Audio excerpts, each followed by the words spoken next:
माझा हिसका नाक्यावर गेल्यावर म्हणतं चल कॉलनीत चलतो तो माझा हिसका. आणि ती पोरं घरात जातात म्हणतं आय मला हे ऐकत नाही. तसं आमचं मंत्री म्हणते मॅडम पाकिस्तान ऐकत नाही.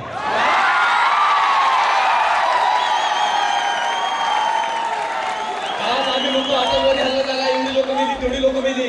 अरे पण रस्त्यामुळेच हजारो लोक मरतात, तोच मोठा एक आतंकवाद आहे. मी म्हणत नाही की मराठी इंग्रजी कोणी बोलू नका. आज चालतं बळ आहे 2020 आपला विकसित भारत गटाचा आहे. प्रत्येकाला चालताना बसताना उठताना पळताना प्रत्येक ठिकाणी आज इंग्रजी आणि इंग्रजी प्रत्येकाला आलं पाहिजे. पण जरी ही इंग्रजी भाषा तुमच्या वाघिणीचं दूध असेल तर आमची मराठी भाषा आमचं अस्सलाईचं दूध आहे.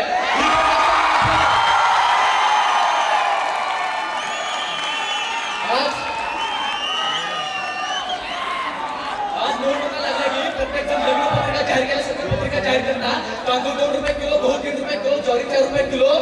म्हणजे ह्यांनी दिल्लीत बसून 50 रुपये किलोचा बासमती राईस खायचा आणि आमच्या गरीब जनतेला 2 रुपये किलोचा तांदूळ खाऊ घालायचा. हा ते नाही का? कशाला मोठा भारत मोठा राष्ट्र आहे? तुम्ही असं का म्हणत नाही की मी माझ्या जनतेला इतका संशय करेन की माझी जनता माझ्याबरोबर बसून 50 रुपयाचाच बासमती राईस खाईल.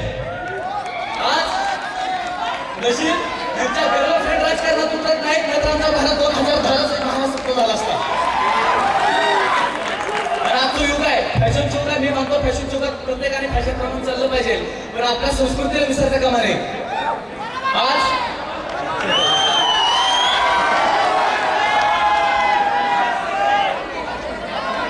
आजच्या फॅशन शोगात मला अभिमान वाटतो त्या स्त्रियांचा ज्यांनी पुरुषांपेक्षाही मोठं पाऊल टाकलं. भारताच्या पहिला महिला राष्ट्रपती प्रतिभाताई पाटील, सोनिया गांधी, स्नेहा नेहवाल, टेनिसपटू सानिया मिर्झा. पण काही मुलींनी आमच्या बरोबर फक्त जीनच्या पॅन्टी घालून बरोबरी केली. खरं का होतं ते तुम्ही पहा. आजच्या जगात फक्त बापाला आईलाच महत्व दिलं जातं. आईची माया अमोल आहे ती मला पण माहिती आहे. पण सगळं काय करणार बाप फक्त सगळ्यांना विसरून जातो. पण मला या जगाला दाखवून द्यायचं की मला माझ्या बापानं घडवलंय. आणि त्यामुळे मी म्हणतो माझ्या बापानं मला एक कवितेतून नेहमी एक संदेश दिला आहे की जोपर्यंत मी प्रयत्न करेन, जोपर्यंत मी जिंकत नाही आणि जोपर्यंत मी जिंकणार नाही तोपर्यंत मी मरणार नाही. म्हणूनच